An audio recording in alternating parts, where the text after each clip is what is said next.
Nous avions vu la dernière fois comment Spinoza introduisait, à partir de la proposition 27, un nouveau principe multiplicateur de passion, à savoir l'imitation des affects. Donc nous continuons maintenant à étudier les conséquences de ce principe. L'ensemble de ce qu'on pourrait appeler ce chapitre, cette imitation des affects, va jusqu'à la fin de la proposition 32. Dans la proposition 31, Spinoza énonce un double effet. Si nous imaginons que quelqu'un aime ou désire ou déteste ce que nous-mêmes nous aimons ou désirons ou détestons, alors notre amour, notre haine deviendra par ce haine plus constant. Donc le premier effet, c'est un effet de renforcement. J'ai déjà un affect, j'imagine que quelqu'un a le même affect vers le même objet, alors automatiquement, par le principe d'imitation des affects, mon propre affect est renforcé. En revanche, deuxième partie de la proposition, si l'affect que j'imagine chez autrui est inverse du mien, à ce moment-là, on n'aura pas un effet de renforcement, mais au contraire, un effet de fluctuation. Je cite, « Si au contraire, nous imaginons qu'il déteste ce que nous aimons, ou inversement, c'est-à-dire qu'il aime ce que nous détestons, nous éprouverons alors la passion dite fluctuation animée, la fluctuation de l'âme. » Pourquoi? Parce que dans ce cas-là, d'une part, par exemple, j'aime un objet A, en même temps, j'imagine que quelqu'un de semblable à moi, enfin j'imagine qu'une chose semblable à moi déteste cet objet A. Cette imagination suffit, par imitation des affects, à faire naître en moi une détestation, et cette détestation va venir, en quelque sorte, se soustraire de l'amour que j'ai pour cette chose. Je vais donc avoir à la fois un amour et une haine pour le même objet, le premier étant né directement, le second étant né par imitation des affects. Corollaire, il suit de là, et de la proposition 28, que chacun, autant qu'il peut, fait effort pour que tous aiment ce qu'il aime lui-même, et haïssent ce qu'il a lui-même en haine. Donc, on voit là l'imagination ou la naissance de l'affect se transformer en effort, puisqu'on l'avait dit, l'affect est toujours quelque chose de dynamique. Je ne peux pas simplement aimer ou haïr quelque chose, il faut que je fasse effort pour que cet amour ou cette haine se réalise. Or, le meilleur moyen que l'amour ou la haine se réalise, c'est bien entendu de voir se réaliser l'amour et la haine que je vois chez autrui.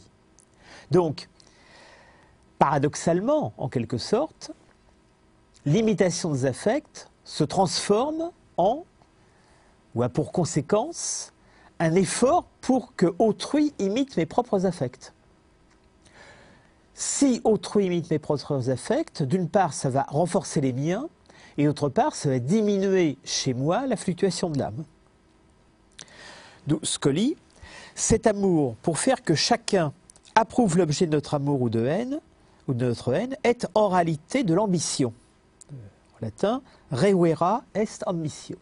Alors, que veut dire ce revera, que l'on peut traduire par en réalité? L'ambition, nous l'avons déjà vu précédemment. L'ambition, c'était, dans la proposition, dans le Scoli de la proposition 29, c'était le nom qui était donné à l'effort que nous faisons pour faire ce que nous imaginons que les hommes verront avec joie et pour éviter de faire ce qu'ils auront en aversion. Donc la première version de l'ambition, c'est au fond l'imitation des affects d'autrui ou l'effort pour faire ce qui provoquera des affects chez autrui. Cette deuxième version de l'ambition, qui ne correspond pas à l'usage courant du terme, bien entendu, c'est l'effort inverse, l'effort symétrique, pour que autrui fasse ce qui nous plaît à nous. Parce qu'évidemment, si autrui approuve l'objet de notre amour et de notre haine, il nous sera plus facile à nous d'imiter autrui et de faire ce qu'il a en amour ou d'éviter ce qu'il a en haine. Donc, la raison pour laquelle le même mot ambitio désigne, dans l'usage de Spinoza, une fois, conformément à l'usage courant, ce que nous faisons pour plaire à autrui afin d'obtenir quelque chose, et une autre fois, contre l'usage courant, l'effort que nous faisons pour qu'autrui approuve nos actions, ou nos affects plutôt, cette unité de nom se justifie par le fait que finalement, ces deux affects ou ces deux demi-affects sont sur la même ligne, se trouvent sur la même ligne de production affective. Ils sont tous les deux une conséquence de l'imitation des affects, une conséquence de notre rapport à autrui, l'imitation des affects. D'une part, j'essaie de faire ce qui plaira à autrui, et d'autre part, j'essaie que autrui fasse ce qui me plaît, parce qu'ainsi, il me sera plus facile à moi de faire ce qui lui plaira, puisque nous aurons au fond les mêmes affects. Alors, bien entendu, cette ambitio, cette forme particulière qui consiste à essayer d'obliger autrui à partager notre imaginaire, à partager nos affects, c'est mentionné ici très rapidement sur le plan psychologique, mais ça va avoir d'énormes conséquences sur le plan religieux et donc sur le plan affectif. On peut dire que tous les efforts pour obliger autrui à partager nos croyances ou nos rites, dans la mesure où derrière les croyances et les rites, il y a bien plus des affects que de la vraie théologie, eh bien, tout cela, c'est quelque chose qui est le fondement anthropologique, le fondement psychologique des trois quarts de la vie politico-religieuse. Et comme chacun sait, la vie politico-religieuse aboutit le plus souvent à des dissensions et à des guerres civiles. Il ne faut pas s'en étonner, c'est énoncé ici à la fin du Scoli. Je cite, « Nous voyons ainsi que chacun a de nature l'appétit de voir les autres vivre selon sa propre complexion, selon ex ipsio ingenio, selon son ingenium à lui, et comme tous ont le même appétit, alors, ils n'ont pas chacun la même complexion, mais ils ont chacun l'appétit de faire vivre autrui suivant leur complexion à eux. On se fait ensuite obstacle les uns aux autres, et parce que tous veulent être loués ou aimés par tous, on en vient à une haine mutuelle. Autrement dit, la perception de similitude et le désir de similitude qui en est ne produit pas nécessairement la similitude interhumaine, il peut produire au contraire son contraire, c'est-à-dire la guerre civile, la guerre de tous contre tous. Donc on voit ici que à la fois, si j'ai repris la notion hobbesienne de guerre de tous contre tous, c'est bien pour indiquer qu'il s'agit à la fois d'une notion anthropologique et d'une notion politique. On voit bien ici en quoi cette psychologie de la similitude ne débouche pas forcément sur une sociabilité naturelle. Au fond, la psychologie de la similitude, elle débouche à la fois sur la sociabilité naturelle dans le meilleur des cas et sur la guerre de tous contre tous dans le pire des cas, qui est de fait souvent le cas le plus courant. Parce que cette psychologie de la similitude,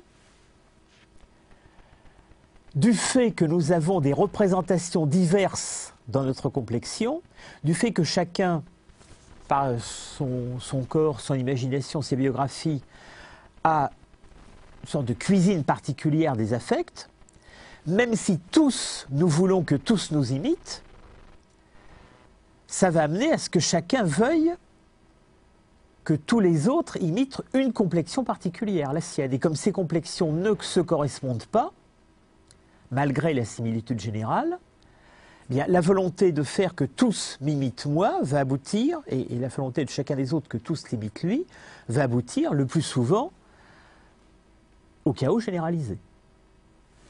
Donc on voit ici, au fond, déjà comment Spinoza prendra ses distances à l'égard des fondements anthropologiques des grandes théories politiques de son temps. Au fond, on peut dire que de son temps, il y a deux sortes de politiques. Il y a d'une part une politique aristotélicienne thomiste qui consiste à dire qu'il y a une sociabilité naturelle entre les hommes.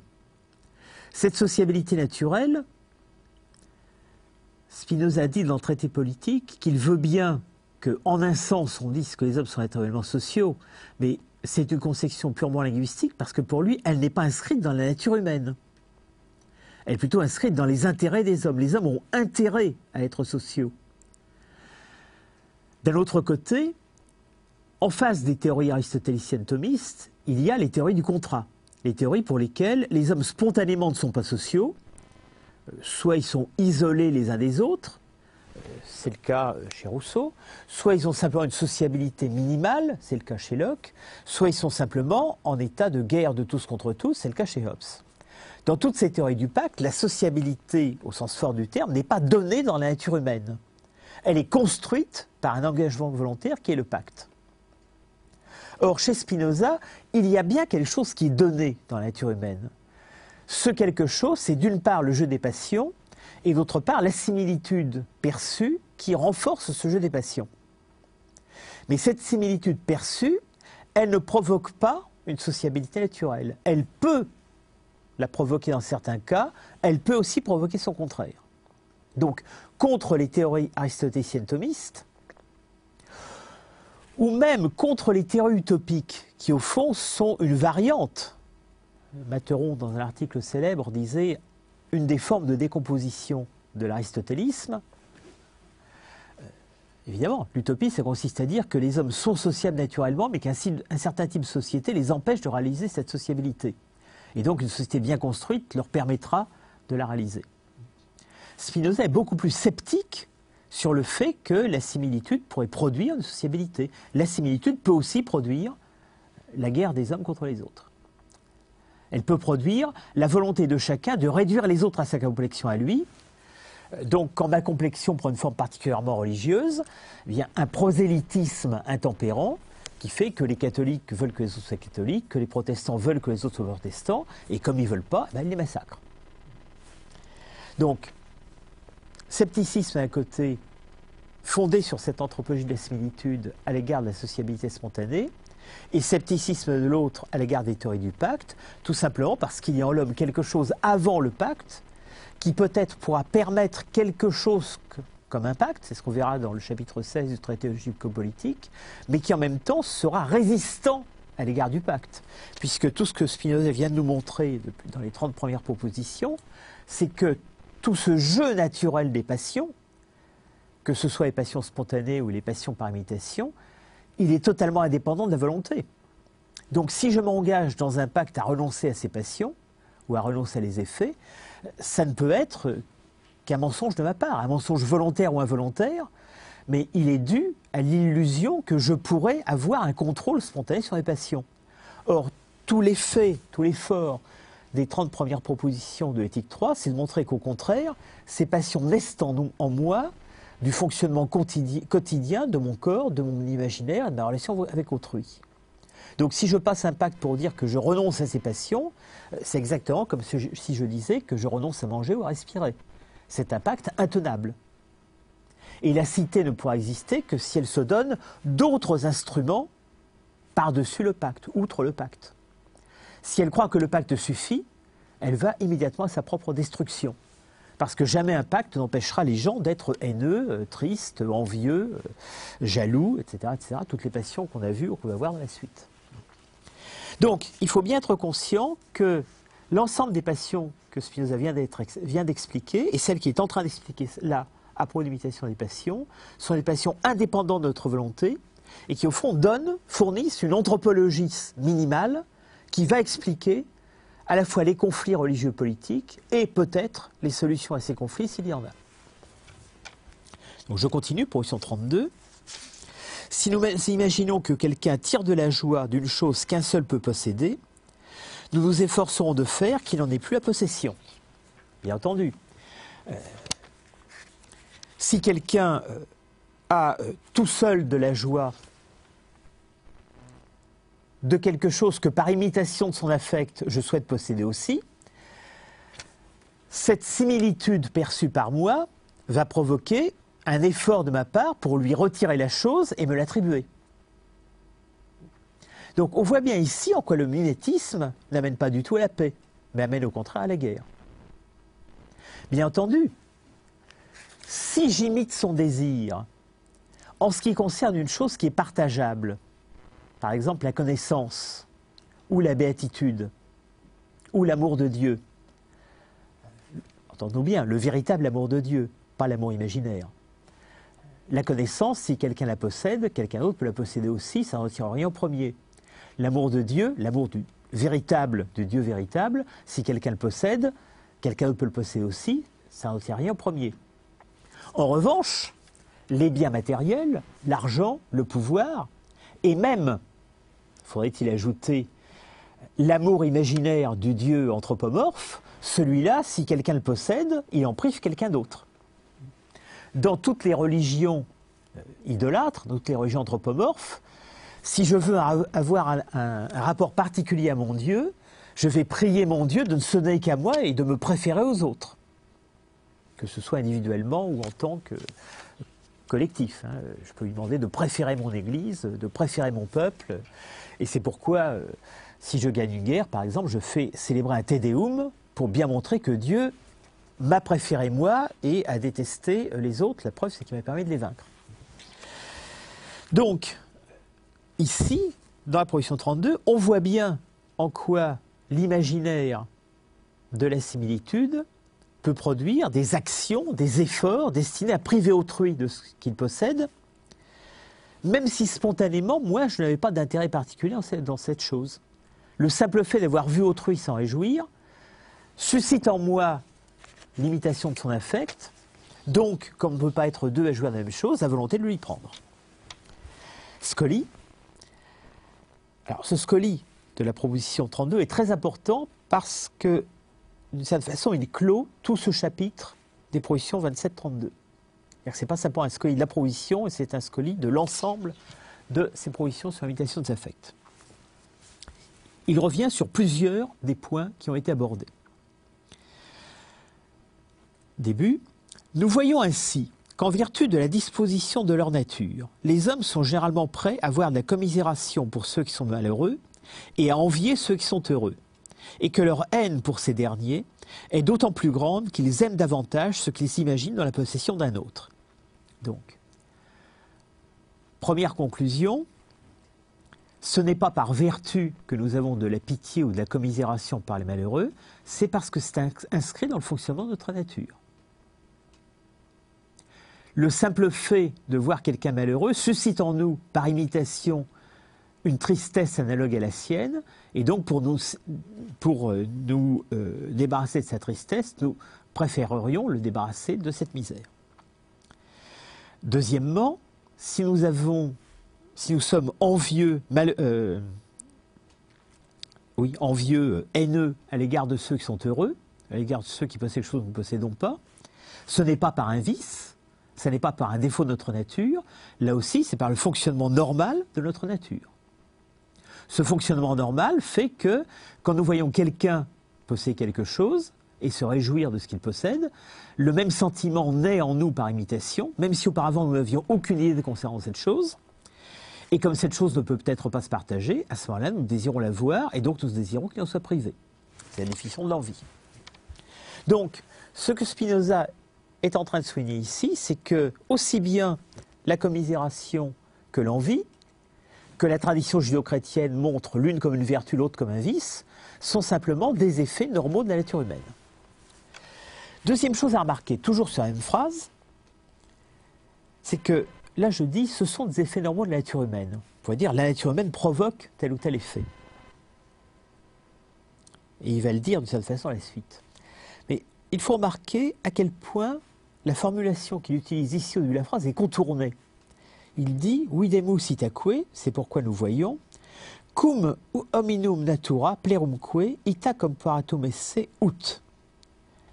Donc au lieu de dire « la nature humaine fait que les hommes sont envieux », il dit « avec la nature humaine, les choses sont ainsi constituées que la plupart du temps, etc. etc. » Les hommes plaignent ceux qui sont malheureux et détestent ceux et envient ceux qui sont heureux. Avec la nature humaine, les choses sont ainsi constituées que. Pourquoi cette formule étrange? Pourquoi cette formule, effectivement, contournée, difficile? Est-ce que Spinoza, dans d'autres passages, n'hésite pas à parler de la nature humaine directement?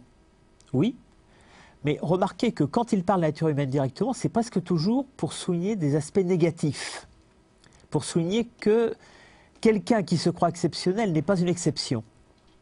L'homme croit être un empire dans un empire, et Spinoza ajoute, ça n'est pas vrai, la nature humaine est une et la même.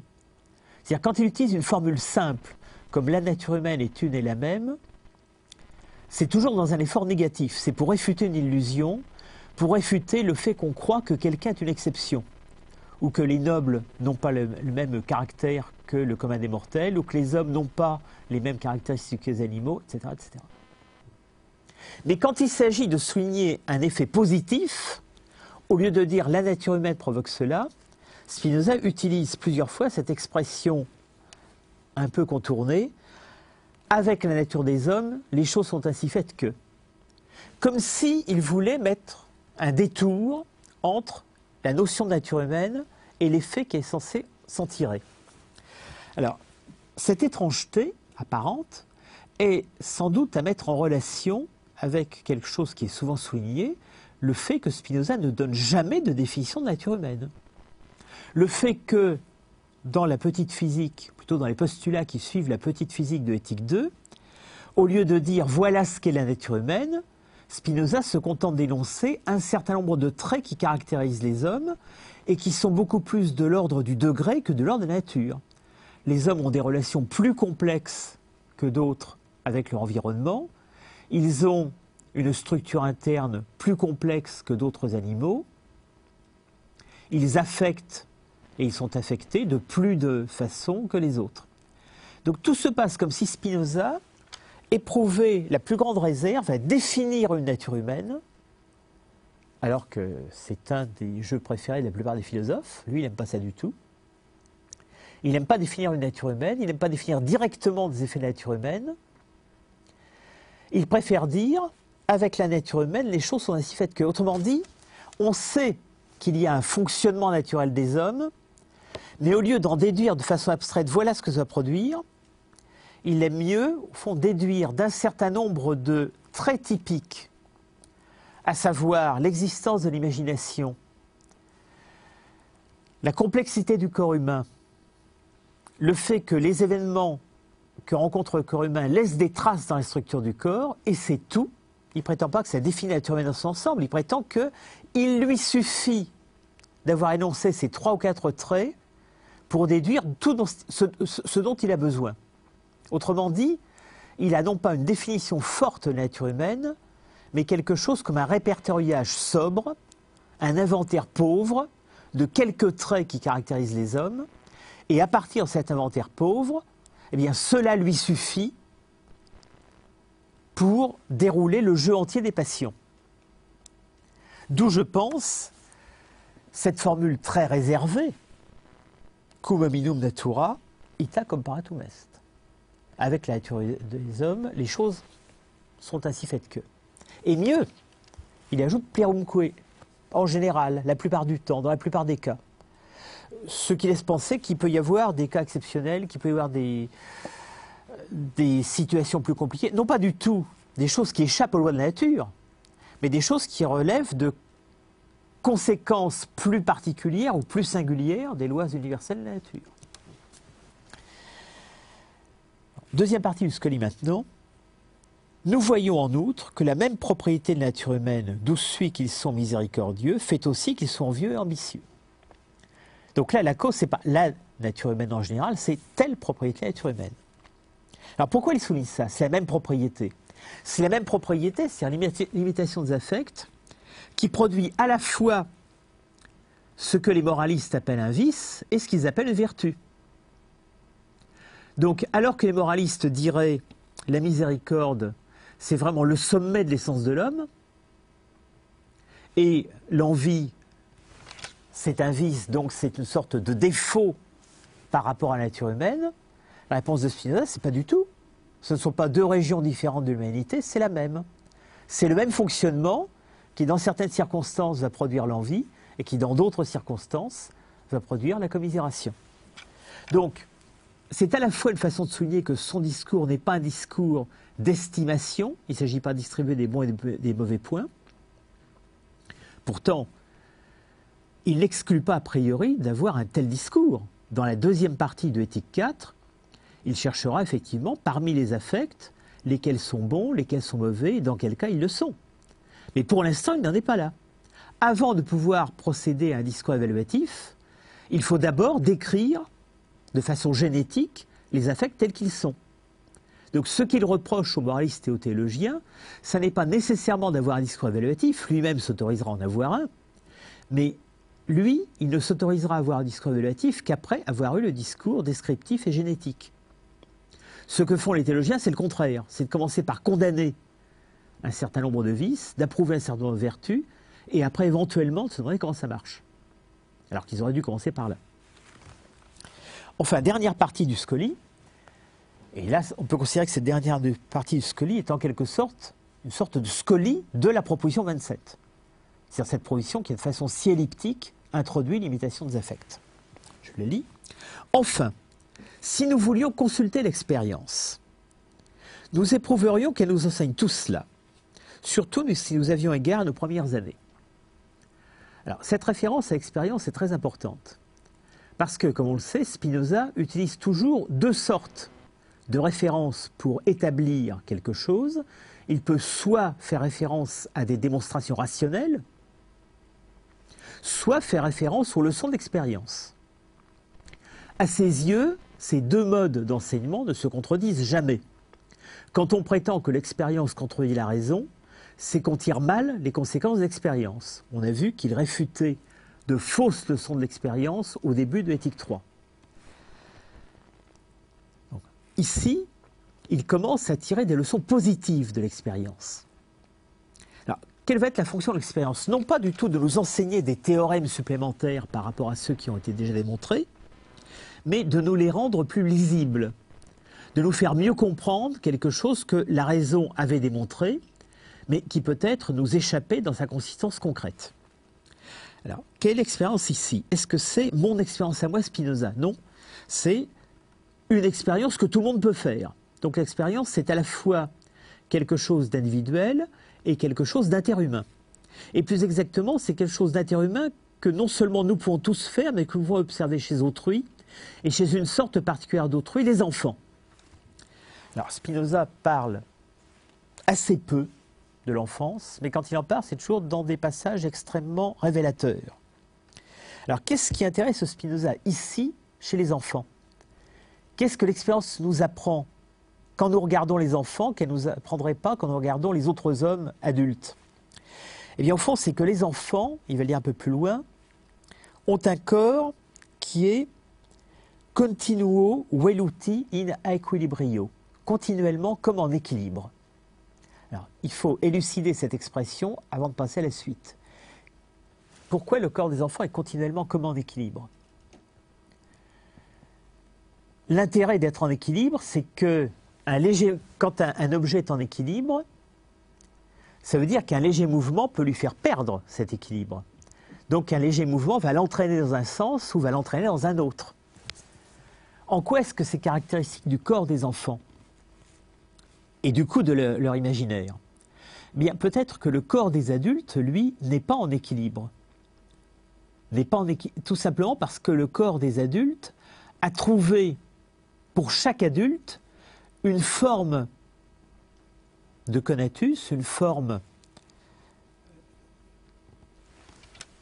d'ingenium, à la fois corporel et mental, particulier, qui lui a été dicté par sa biographie, son histoire, ses relations avec autrui, par son expérience, en un autre sens du terme, c'est-à-dire par tout ce qu'il a accumulé, qui fait que cette expérience individuelle, cet acquis de ces 20, 30, 40 ans, constitue en quelque sorte un filtre par rapport aux rencontres dans l'immédiat. Autrement dit, quand moi, adulte, je rencontre un autre individu, j'ai certes la tendance spontanée à l'imiter, mais en même temps, j'ai en moi, en quelque sorte, une sorte d'acquis depuis des années qui m'a cristallisé sur un certain type d'amour, un certain type de haine, un certain type d'espoir, de crainte, de peur, de tout ce que vous voudrez, qui fait que la tendance spontanée que je peux avoir à imiter autrui, elle ne va pas créer chez moi de grands affects, sauf circonstances exceptionnelles.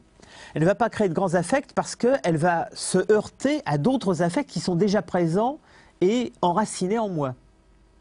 Donc bien entendu, il y aura toujours de façon embryonnaire. Quand j'imagine un affect chez quelqu'un que j'imagine semblable à moi, la naissance de cet affect en moi. Mais cet affect en moi, il ne va pas se développer dans un espace vide. Il va se développer dans un espace déjà rempli d'affects qui ont inscrit leurs traces dans mon corps et dans mon esprit. En revanche, qu'est-ce qui se passe chez l'enfant? Eh bien, chez l'enfant, son corps et son imaginaire sont en équilibre. Il n'a pas un espace intérieur déjà marqué de beaucoup de traces. Il est presque vierge d'inscriptions. Et donc, la moindre rencontre va le marquer beaucoup plus fortement qu'il ne nous marque, nous les adultes. Autrement dit, l'enfant est beaucoup plus disponible pour imiter ce qu'il voit chez autrui que nous le sommes nous. La tendance spontanée à l'imitation chez l'enfant ne reste pas embryonnaire parce qu'elle n'est pas contrecarrée par les acquis qui ont déjà cristallisé en nous tout un nœud, un magma affectif très fort. Donc quand l'enfant va voir quelqu'un de triste, il va spontanément devenir triste. Il voit quelqu'un pleurer, il pleure. Quand il voit quelqu'un de gai, il va spontanément devenir gai. Il voit quelqu'un rire, il rit.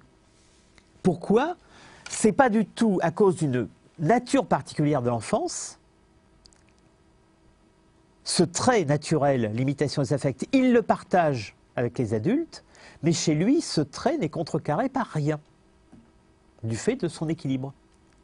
C'est-à-dire l'équilibre, c'est le fait de pouvoir être tiré dans un sens ou dans un autre. Donc je lis la suite du texte. L'expérience nous montre en effet que les enfants, dont le corps est continuellement comme en équilibre, rient ou pleurent par cela seul qu'ils voient d'autres personnes rire ou pleurer.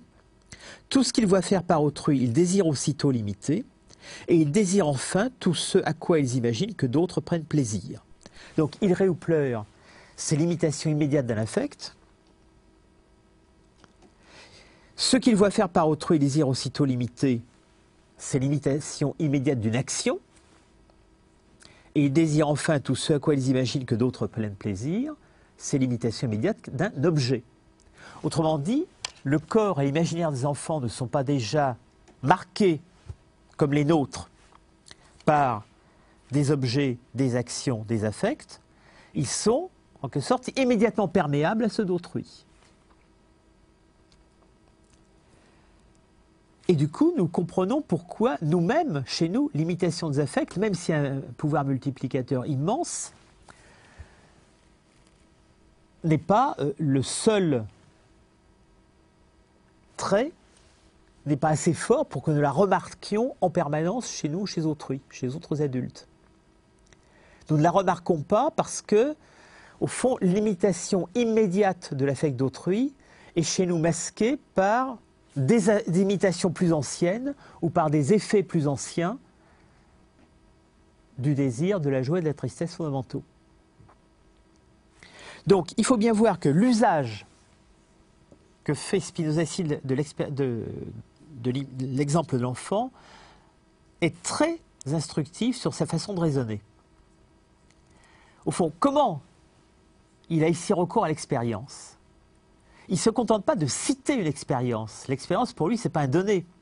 L'expérience, c'est quelque chose dans lequel on va pouvoir puiser.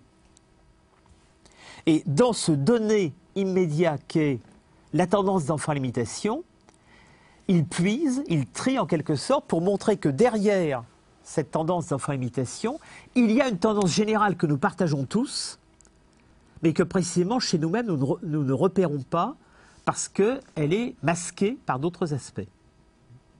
Donc, ici, on voit bien quel est le rapport du raisonnement spinoziste à l'usage de l'expérience. Et d'autre part, par différence, nous comprenons comment se constitue l'ingenium, cette fameuse complexion qui caractérise un homme par rapport aux autres et qu'il essaye d'imposer aux autres. Au fond, ce qu'il faut dire, si on tire toutes les leçons de cet exemple, c'est que les enfants n'ont presque pas d'ingenium. En réalité, les enfants n'ont comme ingenium, comme complexion, que ce que la nature leur a biologiquement donné. C'est déjà beaucoup. Ils ont une certaine taille, ils ont un certain poids, ils ont une certaine couleur de cheveux et des yeux, et peut-être, on peut dire, ils ont des constituants, on dirait en langage moderne, physiologiques ou neurologiques, qui vont avoir tel corollaire imaginatif. Mais au fond, ça n'est qu'une base très malléable.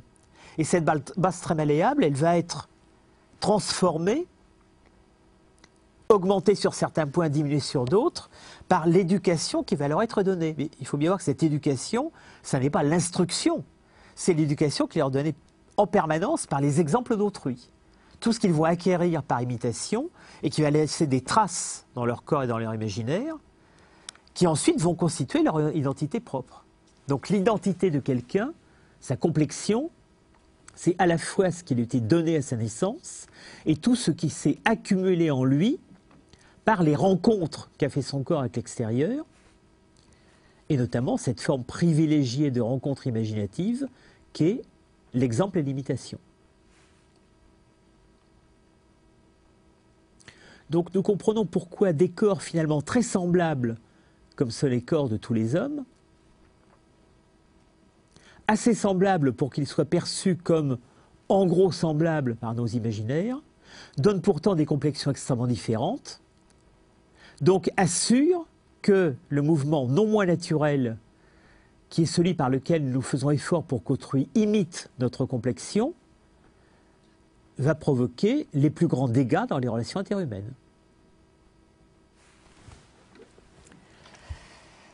De la même façon, dans la mesure où même si nous sommes moins aisément influençables que les enfants, nous le sommes quand même, notre complexion n'est pas définitivement figée, sauf dans le cas des gens qui délirent. Eh bien, nous pouvons nous braquer sur un certain type de complexion à certains moments, et puis à d'autres moments, car nous pouvons évoluer aussi, nous pouvons, sous l'influence de l'imagination d'autrui, changer d'objet ou changer la direction, la couleur, la teneur de notre attirance-répulsion vers un objet. L'amour peut tout d'un coup l'emporter sur la haine ou l'inverse, et ça explique les variations de l'imagination et individuelle et collective. Donc là, nous avons pratiquement en germe à peu près tout ce qui est nécessaire pour constituer l'anthropologie, et une anthropologie même politique et religieuse. Bon, je passe maintenant aux propositions 33 et suivantes, où nous allons voir tout ce qui concerne l'exigence de réciprocité, l'exigence de retour des sentiments, et ensuite ce qu'on pourrait appeler les sentiments en retour. Et notamment tout ce qui va tourner autour de la jalousie, qui est pour Spinoza quelque chose de très différent de l'envie. L'envie, on l'a vu, c'est le sentiment qui me fait désirer ce que quelqu'un d'autre possède. Donc éventuellement désirer lui arracher ce qu'il possède. Ou même, dans une forme un peu pauvre, désirer qu'il perde ce qu'il possède, même si moi je ne l'obtiens pas. La jalousie, c'est tout à fait autre chose. Donc, proposition 33. Quand nous aimons une chose semblable à nous, nous nous efforçons autant que nous pouvons de faire qu'elle nous aime à son tour. Donc, là, il ne s'agit pas de la remarque très générale qui était que quand nous aimons quelque chose, nous souhaitons que les choses semblables à nous l'aiment. Quand nous aimons une chose A, si nous remarquons qu'il y a dans les parages une chose B, une chose C, que nous imaginons semblable à nous, nous souhaitons que B et C partagent notre désir, notre amour. Même si, ensuite, ce partage peut être catastrophique. Ici, c'est tout à fait autre chose. Ce qui est dit dans ce théorème 33, c'est que la chose elle-même que nous aimons, nous la percevons comme semblable à nous. Donc ça introduit une division parmi nos objets d'amour. Il y a une différence entre aimer un gâteau à la crème et aimer une personne dont je suis amoureux sans usage du terme, ou même simplement quelqu'un pour qui j'éprouve de l'amitié, ou même un dieu anthropomorphe. Il ne faut jamais oublier cette possibilité quand Spinoza parle d'amour. Bien. Quand nous aimons un gâteau à la crème, nous ne souhaitons pas la réciproque. Nous souhaitons manger, point. Ce à quoi nous tendons, c'est sa consommation, c'est-à-dire sa destruction. Donc notre amour vers les objets que nous ne considérons pas comme semblables à nous, leur but normal, c'est l'usage que nous pouvons en faire. Quand au contraire, notre amour se dirige vers un objet que nous considérons comme semblable à nous, à ce moment-là, nous ne nous contentons pas de l'usage, nous souhaitons la réciprocité. C'est-à-dire que nous souhaitons qu'il développe envers nous l'amour, l'amitié, la confiance que nous dirigeons vers lui. Et c'est pourquoi l'homme qui n'est pas guidé par la raison souhaite être aimé par Dieu, notamment. Alors, comment est-ce qu'on le démontre? Si nous aimons une chose par-dessus les autres, nous nous efforçons autant que nous pouvons de l'imaginer. On a vu, c'est le principe du caractère dynamique des affects. L'amour que nous avons envers l'objet A fait que nous l'imaginons. Mais si la chose en question est semblable, à ce moment-là, le principe d'imitation des affects s'applique. Donc, puisque nous l'imaginons, nous nous efforçons de l'affecter de joie par-dessus tous les autres. Autrement dit, nous efforçons de l'affecter de joie en nous représentant que cette joie a une cause extérieure et que cette cause extérieure, c'est nous.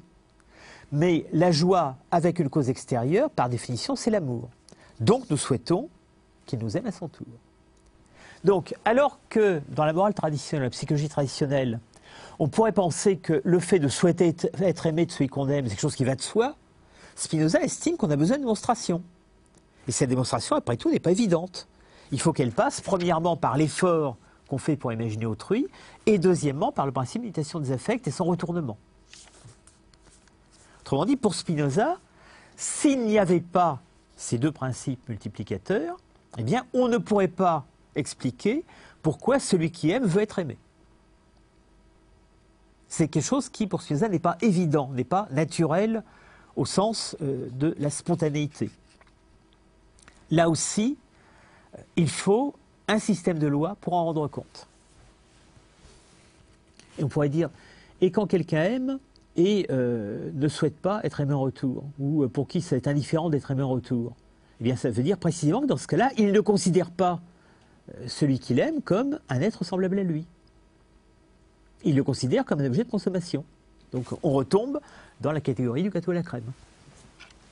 Donc, aux yeux de Spinoza, ça n'est pas un contre-exemple. Le fait que quelqu'un essaye d'obtenir violemment les faveurs de quelqu'un qu'il aime, ou même essaye d'obtenir de façon rituelle la faveur divine, ça veut dire tout simplement que, soit à l'égard de la personne qu'il aime, soit à l'égard du Dieu dont il prétend s'acquérir les faveurs, la similitude ne joue pas, donc l'imitation d'affect ne joue pas, donc il n'y a pas de sentiment retour. C'est ce qu'on dit souvent des Romains qui avaient une conception dépersonnalisée de leur Dieu et qui croyaient qu'à un certain nombre de rites, on contraignait les dieux à donner ce qu'on leur demandait. Et on peut dire dans ce cas-là, effectivement, le Dieu des Romains tombe dans la catégorie de l'objet simplement désiré et non pas semblable à nous. Position 34. Plus grand est l'affect que nous imaginons que la chose aimée éprouve à notre égard, plus nous nous glorifierons. Alors, cette position a deux intérêts. Le premier, c'est que, de façon très logique par rapport à tout ce qui a été dit jusqu'ici, elle introduit la notion de gloire. Évidemment, si la gloire, elle naît en nous du bien que nous entendons dire de nous par autrui, des affects positifs que nous constatons chez autrui à notre égard, elle naîtra notamment de l'amour que nous constatons chez autrui à notre égard. Donc ça va être ça. Ce qui est plus intéressant, c'est la deuxième chose qui est introduite par cette proposition, c'est l'idée de proportion. Quo maiore affectu, eo magis gloriabimur. Plus grand sera l'affect, plus grand nous glorifierons.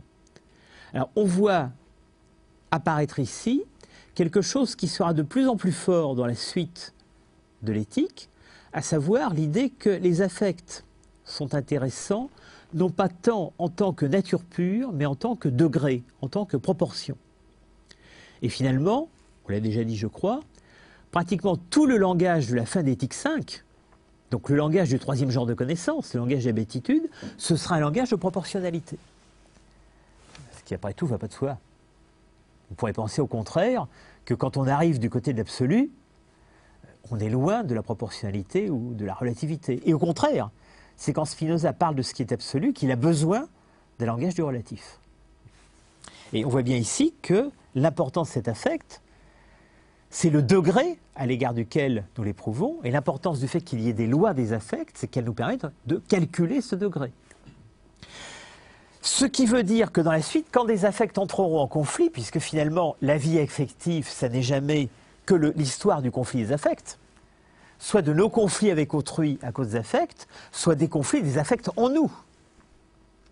J'ai envie de telle chose, le Dieu de ma religion m'interdit cette chose, il y a un conflit entre l'affect qui est ma croyance et l'affect qui est mon désir. Je voudrais obtenir tel poste, pour obtenir tel poste, il faut que j'aille flatter telle personne, mais je ne l'aime pas, il y a un conflit entre ma haine pour cette personne et mon ambition. Donc, l'histoire de la vie affective, c'est l'histoire de mon déchirement par les affects, de mon impuissance à cause de mes affects, et notamment à cause du conflit de mes affects, et aussi de mon malheur à cause des conflits entre mes affects et les affects d'autrui. Et au degré supérieur, des malheurs de la cité, de l'État, à cause des conflits affectifs généraux qui engendrent les guerres civiles ou les dissensions à l'intérieur de l'État. Donc, il faut bien voir que chaque fois que nous voyons énoncés par Spinoza des thèses concernant les affects, il faudra toujours se demander en quoi ils vont entrer en conflit entre eux ou avec d'autres. Et c'est pour ça que l'idée de proportion est si importante. Parce que l'important, finalement, ce ne sera pas d'avoir tel ou tel affect, ce sera de savoir s'il est plus fort que tel autre, donc s'il est important en nous ou moins important.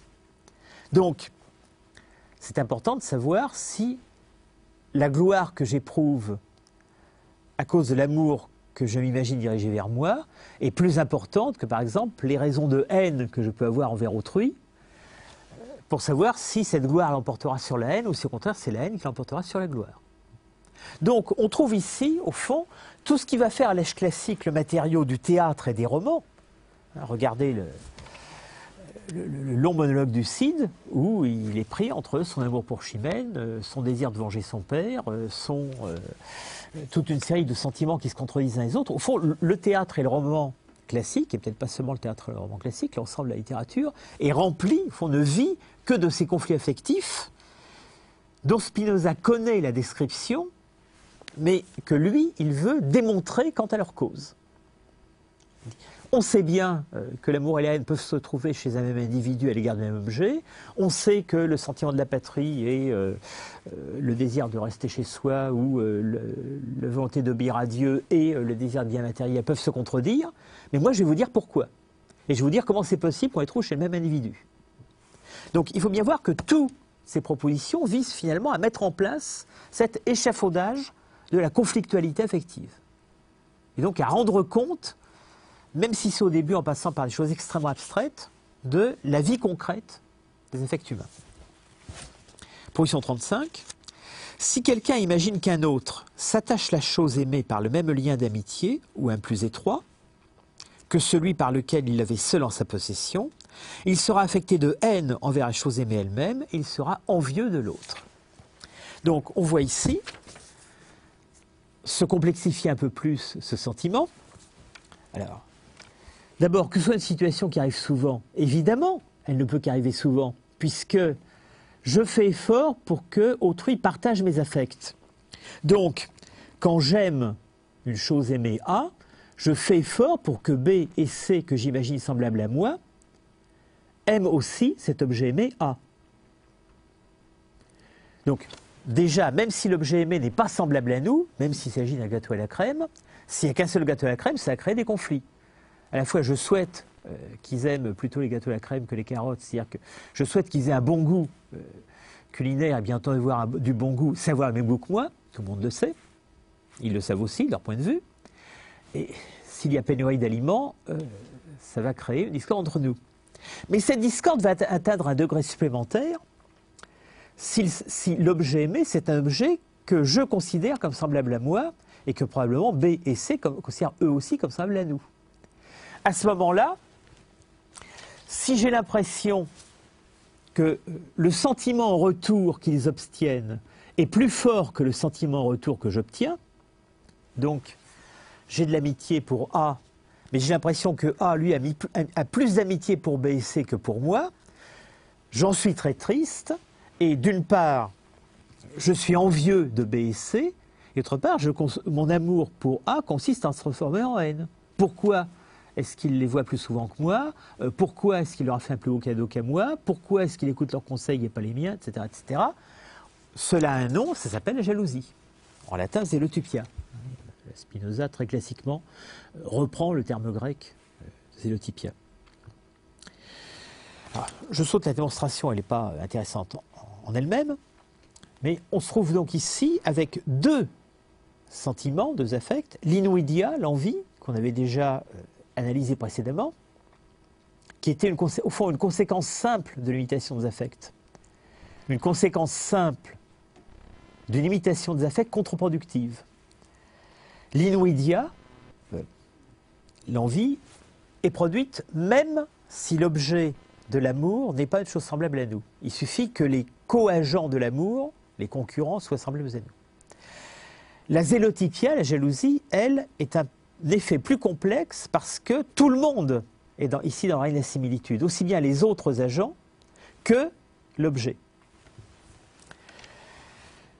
Alors, je lis le Scoli. Cette haine envers une chose aimée, jointe à l'envie, s'appelle jalousie.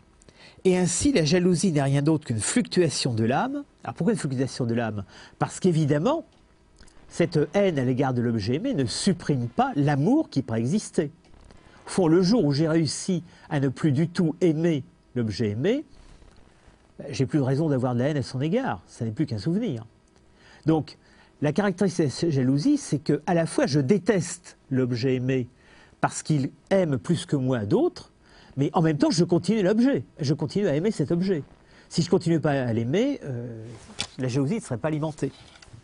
Donc il y a bien une nouvelle forme de conflit dans l'âme, une nouvelle forme de animi fluctuatio, qui naît de ce qu'il y a à la fois amour et haine, avec accompagnement de l'idée d'un autre auquel on porte envie. De plus, cette haine envers les choses aimées est plus grande à proportion de la joie dont le jaloux avait coutumé d'être affecté par l'amour que lui rendait chose aimée. Ça, c'est une conséquence directe de la théorie de la proportion, on a vu plus haut. Je m'en glorifiais d'autant plus que je me sentais aimé. Bien entendu, la haine qui va naître va être à la mesure de ma déception. Donc, si c'était une simple amitié vague que j'avais pour quelqu'un, je note que, tiens, il ne dit plus le bonjour quand je le croise, il dit bonjour à machin ou à chose. Je suis vaguement jaloux, mais ça va pas très loin. Si c'était quelqu'un à l'égard de qui j'ai mis tout mon amour, à ce moment-là, je vais être beaucoup plus furieux à son égard. Et, allons directement à l'objet le plus élevé, s'il s'agit d'un Dieu à qui j'avais confié mon destin, et si par exemple ce Dieu me fait perdre une guerre, je vais lui en vouloir. Et c'est comme ça qu'un peuple ensuite se tourne vers la divinité étrangère. Regardez l'histoire du peuple hébreu dans la Bible, que Spinoza analyse dans le traité théologique-politique. Pourquoi est-ce que les rois se tournent vers des divinités étrangères? Tout simplement parce que leur Dieu, celui en qui ils avaient mis tout leur amour, les a déçus, a donné la victoire à un autre, donc leur a donné la plus grande déception possible.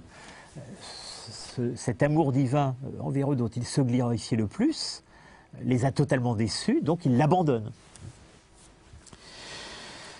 Et aussi, alors dernière raison qui vient surdéterminer la jalousie, parce qu'il est obligé de joindre l'image de la chose aimée à l'image de celui qu'il est. Désormais, dans mon imagination, l'image de l'objet A, sur qui je suis en train de cristalliser, j'utilise l'expression stendhalienne, tous ces affects, en outre, elle est nécessairement maintenant adjointe à l'image de B et de C, même si à l'origine je m'en veux d'avoir présenté B et C à A, ou moi de les avoir convertis à cette religion, ou de leur avoir donné ce goût, etc., etc. Comme ils ont un peu trop imité mon affect avec plus de succès que moi, finalement je les déteste, et maintenant cette personne que je déteste, ou cet objet semble à moi que je déteste, vient nécessairement, dans mon corps et dans mon imaginaire, s'adjoindre à l'image de la chose que j'aime. Donc, vous voyez que la jalousie est quelque chose d'extrêmement complexe parce que toute une série d'affects qui se sont engendrés les uns les autres viennent se surdéterminer les uns les autres. Alors Spinoza ajoute, cette dernière raison se trouve généralement dans l'amour qu'on a pour une femme. In amore erga feminam. Alors on pourrait ajouter, il y a aussi un article de Mathuron là-dessus, qu'on pourrait d'ailleurs refaire le même raisonnement en disant l'amour qu'une femme a pour un homme, l'amour qu'un homme a pour un homme, l'amour qu'une femme a pour une femme. On peut imaginer tous les combinatoires possibles. Évidemment, Spinoza, partageant les formes d'écriture et de lecture de son temps, pense d'abord que le lecteur est un autre homme, au sens sexe masculin, et que l'objet de son amour est une femme. Donc il va prendre cet exemple-là, et remarquez qu'il le prend très rapidement, puisque 4 lignes plus loin, il va abandonner le terme féminin et les pronoms féminins, et il va revenir à res amata, c'est-à-dire que la dernière proposition va régénéraliser à beaucoup plus de choses que l'amour d'un homme pour une femme. Alors, l'amour que les hommes pour les femmes, la jalousie est augmentée du fait que quand le jaloux pense à cet amour, il pense aussi à la relation sexuelle que cette femme a avec cet homme. Donc, ce qu'il peut y avoir de plus immédiat comme relation entre les corps, bien entendu, aura à son tour un effet multiplicateur dans cette jalousie. D'où la référence pudenda aux excreta. Au fond, ce qui est le plus fort, pourquoi est-ce que la relation sexuelle est ce qui rend la jalousie, pourquoi l'image de la relation sexuelle est ce qui rend la jalousie le plus fort? Eh bien parce que comme tout cela est fondé finalement en dernière instance sur la relation entre des corps, sur la rencontre entre des corps, ce que le jaloux imagine, c'est précisément la forme de rencontre la plus immédiate possible. Et cette forme de rencontre, certes, elle fait pas, c'est pas une cause, elle a pour corollaire des images chez ceux qui se rencontrent, mais elle s'impose comme image aussi dans l'imaginaire du jaloux. Et enfin, à quoi s'ajoute, encore une certaine termination, ça doit être la 5e ou la 6e, on est ici dans un fait extrêmement complexe, à quoi s'ajoute enfin que le jaloux n'est pas accueilli par la chose aimée du même visage que l'avait accoutumé de lui présenter, et que pour cette cause aussi, un amant est contristé, comme je vais le montrer. Donc, on peut le voir dans la suite. Mais on peut se demander un instant, pourquoi est-ce que la chose aimée, remarquez bien qu'il ne dit plus la femme, donc la chose aimée, ça peut être aussi un ami. Est-ce que ça pourrait être un dieu? Dans la mesure où le dieu est quelque chose d'imaginaire, on peut se demander s'il a un visage. Mais oui, bien entendu, le dieu anthropomorphe, il a un visage. Et dans la mesure où j'imagine que le dieu, par exemple, n'accepte plus mes sacrifices, c'est exactement comme si il m'accueillait plus eodem ultu, du même visage. Alors pourquoi la chose aimée n'accueille plus le jaloux du même visage? Pour imaginer 2 raisons. La première, parce qu'elle l'aime moins. Après tout, une des causes de la jalousie, c'est le fait que A aime moins l'individu qui voulait être aimé. On pourrait dire que c'est pas si sûr que ça qu'il l'aime moins, puisque tout ça se passe dans l'imaginaire. Il faut bien se rappeler que la question, c'est pas que A l'aime moins, c'est que A soit imaginé par le jaloux comme l'aimant moins. Dans la jalousie, il n'est pas nécessaire, et ça aussi, ça donne. Après tout, Desdémone, elle n'aime pas moins Othello. Mais Othello, pour un certain nombre de raisons, s'imagine que Desdémone l'aime moins. Donc, encore une fois, le réel n'est pas en cause. Ce qui est en cause, c'est l'imaginaire. Mais bien entendu, l'imaginaire a des effets parfaitement réels. Quand Othello tue Desdémone, c'est tout à fait réel. Donc l'imaginaire, c'est non seulement du réel par les effets, mais du réel dans son ordre à lui, puisqu'il se passe réellement quelque chose dans le corps et dans la mens de Othello. Il ne faut pas du tout croire que imaginaire, c'est synonyme de illusoire. Donc, première raison qui démultiplie la jalousie du côté de l'eodem ultu, du changement de visage, la première, c'est que d'abord, l'objet aimé peut vraiment changer de visage. La deuxième, c'est que le jaloux peut se l'imaginer même si ça n'arrive pas. Et puis la troisième, c'est aussi que le jaloux, du fait qu'il est jaloux, change de conduite. Et quand il change de conduite, par le comportement de sa jalousie, il se rend odieux à la chose aimée, et donc la chose aimée, de fait, marque son agacement, l'en aime moins, et donc donne des signes que le jaloux va interpréter comme des preuves supplémentaires et des aliments supplémentaires de sa jalousie. On a donc là, effectivement, une diversification des raisons de la jalousie qui montre à quel point, d'une part, il s'agit d'un sentiment extrêmement complexe, et d'autre part, à quel point même un sentiment très complexe peut s'exprimer géométriquement. Il suffit de reconstruire patiemment tous les défilés affectifs par lesquels on passe. Proposition 36. Alors, évidemment, je vous laisse imaginer tout ce que les biographes de Spinoza ou les romanciers qui ont écrit sur sa vie ont pu... alors pour les romanciers, ils en ont le droit. Pour les biographes, ça prouve à quel point le roman détaille sur la biographie. Je vous laisse imaginer tout ce qu'ils ont pu utiliser en commentant ces quelques passages sur la jalousie, en allant chercher les origines dans la vie de Spinoza lui-même. Et comme on ne sait pratiquement rien sur cette vie, on est d'autant plus libre d'imaginer. Bien entendu, moins on a d'entendement, plus on a d'imagination, moins on a de connaissances, plus on peut se livrer à tous les débordements. Donc quand vous lisez les biographies de Spinoza, vous trouvez effectivement beaucoup de choses sur la jalousie, précisément parce qu'il suffit de faire marcher le libre jeu de l'imagination et de l'accrocher à quelques détails ou à quelques événements qu'on juge significatifs. Proposition 36. Qui se rappelle une chose où il a pris plaisir une fois, désire la posséder avec les mêmes circonstances que la première fois où il a pris plaisir. Et corollaire, si donc il s'est aperçu qu'une de ces circonstances manquait, l'amant sera contristé. Alors, deux choses importantes à noter dans cette proposition de ce corollaire. Premièrement, le souvenir. Qui recordatur, qui se souvient. Et recordatur renvoie à semel, une fois. On avait vu qu'effectivement, dans la construction affective, le semel, ce qui est arrivé une fois, jouait un rôle particulier, notamment dans le cas des constructions d'affect par accident. Dans la démonstration, on va retrouver cette formule per accidens. Et d'autre part, je viens de le rappeler plusieurs fois, dans le petit matériel vraiment minimal que Spinoza se donne pour rendre compte de la conduite humaine, aussi bien de la conduite affective que de la conduite épistémologique, une des rares choses dont il a besoin, c'est justement la mémoire.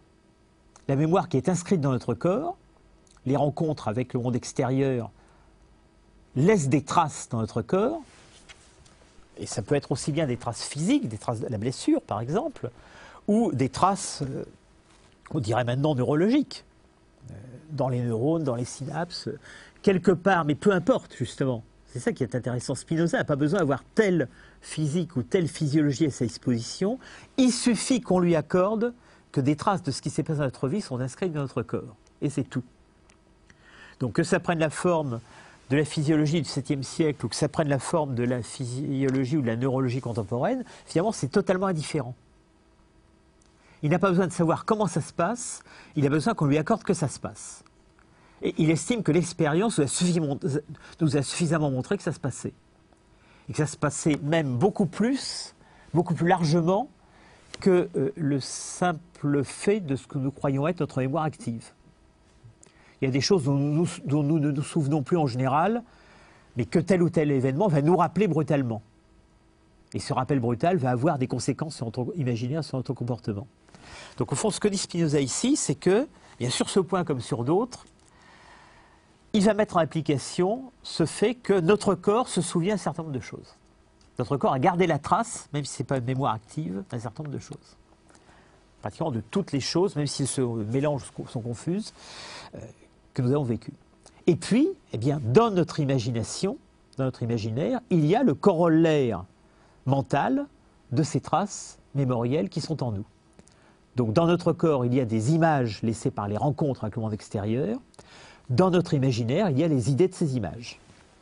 Or, une caractéristique de ces images, c'est qu'elles sont confuses et notamment qu'un événement, en un sens, n'arrive jamais seul.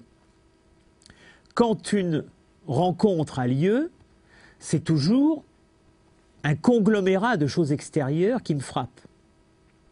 Si quelqu'un me marche sur les pieds dans le métro, il se trouve que ce n'est pas simplement un pied qui marche dessus, mais un homme qui est habillé de telle façon, qui a tel type de voix, qui a les cheveux de telle sorte, etc., etc., et qui est en train de parler peut-être avec son voisin de telle ou telle autre chose.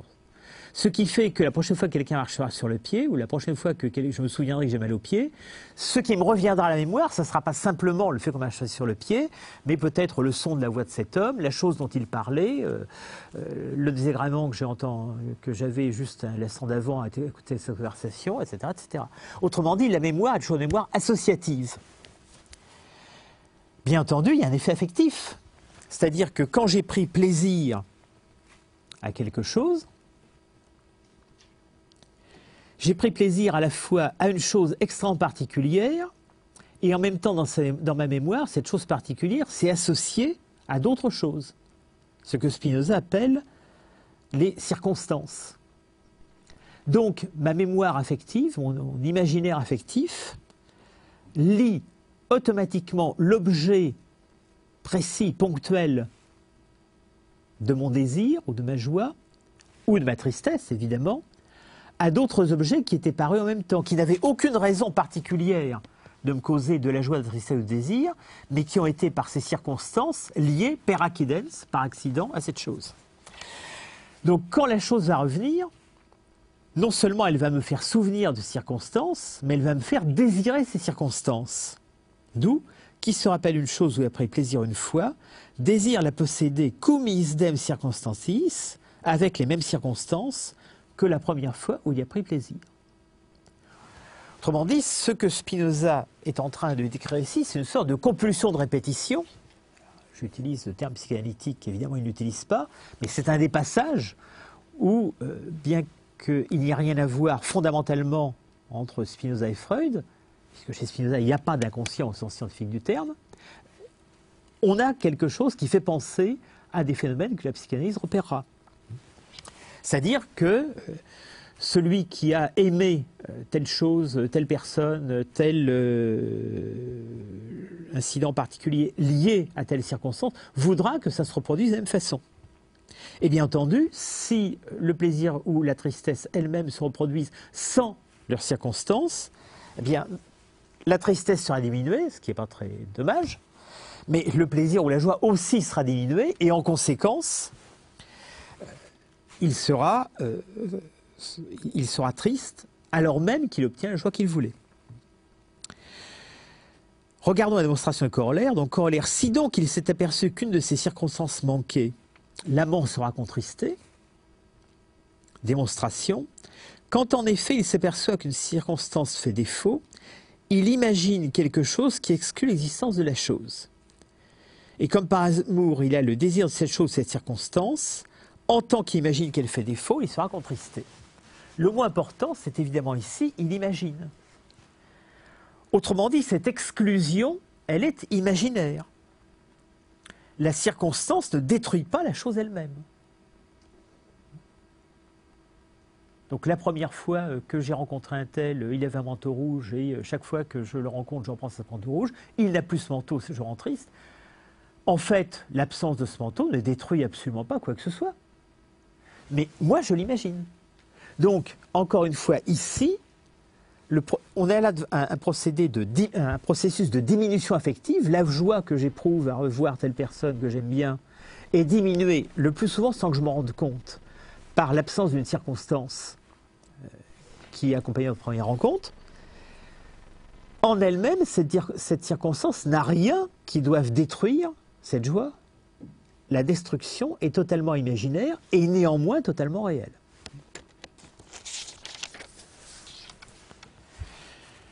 Je passe à la position 37. Alors, ce qu'il faut marquer dans cette position 37, c'est qu'en fait, elle n'est pas du tout démontrée, si vous regardez mon cerveau, elle n'est pas du tout démontrée par les propositions qui précèdent. Au fond, du point de vue de cette démonstration, elle aurait pu se placer directement après la position 11. Elle fait référence aux positions 7, 5, 11, 9 et aux définitions. Donc, au fond, c'est une proposition qui ne fait pas partie de ce secteur de l'imitation des affects. Alors, pourquoi est-ce qu'elle est là ?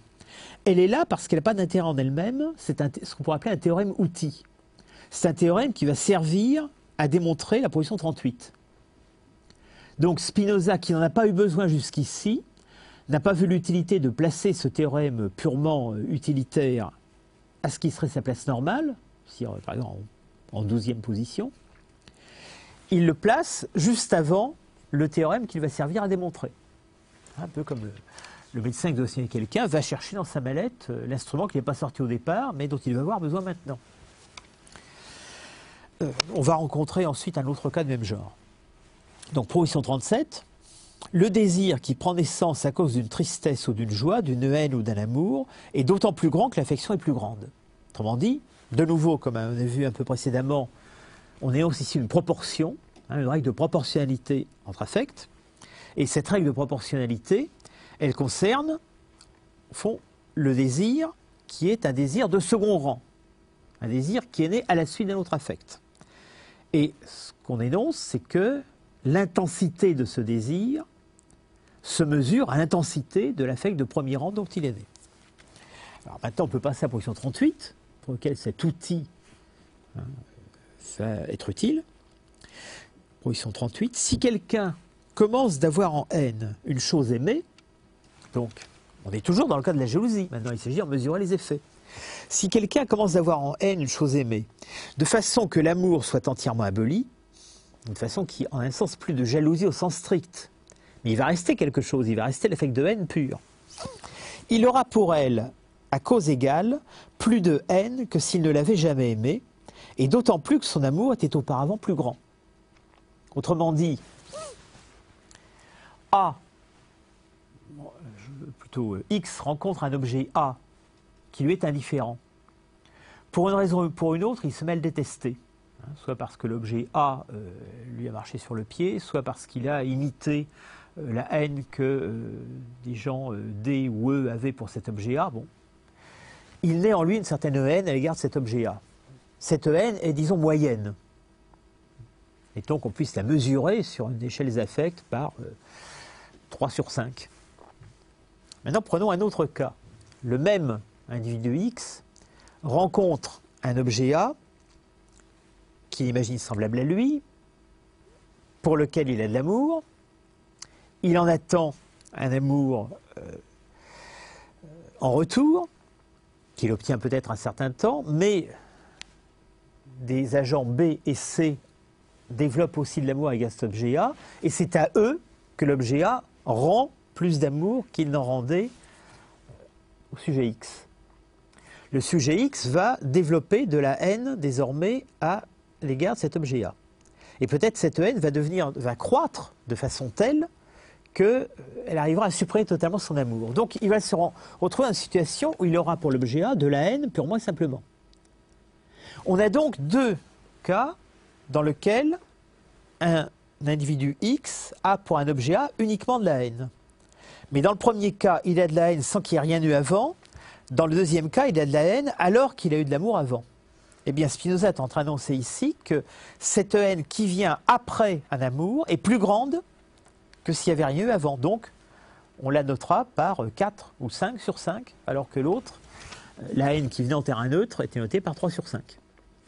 Et même, ce n'est pas simplement une comparaison avec la situation neutre, c'est aussi une comparaison interne, est d'autant plus grande que son amour était auparavant plus grand. Donc s'il aimait un peu l'objet A, ce sera une haine de 4/5, et s'il aimait beaucoup l'objet A, ce sera une haine de 5/5. Il y a donc ici, encore une fois, les éléments, non pas du tout pour un calcul numérique des affects, Spinoza ne s'intéresse pas à ça, mais pour une évaluation comparative des degrés affectifs. Alors pourquoi Spinoza prend la peine de montrer cette possibilité d'évaluation comparative?